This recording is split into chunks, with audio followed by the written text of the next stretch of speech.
لاعبي المنتخب الوطني الأول والتي روج لها عبر أو على مواقع التواصل الاجتماعي قد التقطت أثناء تربص الإعدادي المغلق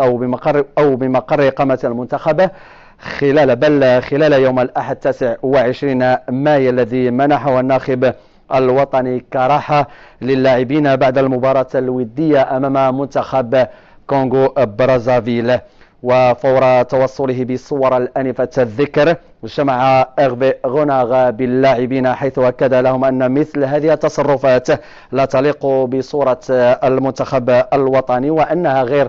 مقبولة خصوصا في هذه المرحلة المهمة من التحضير للمباراة الرسمية أمام منتخب ليبيا يوم 3 يونيو أو يوم الجمعة 3 يونيو المقبل بتونس برسم الجولة الخامسة من التصفيات المؤهلة لكأس إفريقيا للأمم 2017 بالغابون. من جانبها تؤكد الجامعة الملكية المغربية لكرة القدم أنها لن تتردد في محاسبة كل من يخالف القواعد ويسيء لصورة المنتخب الوطني. في موضوع آخر وبأحد فنادق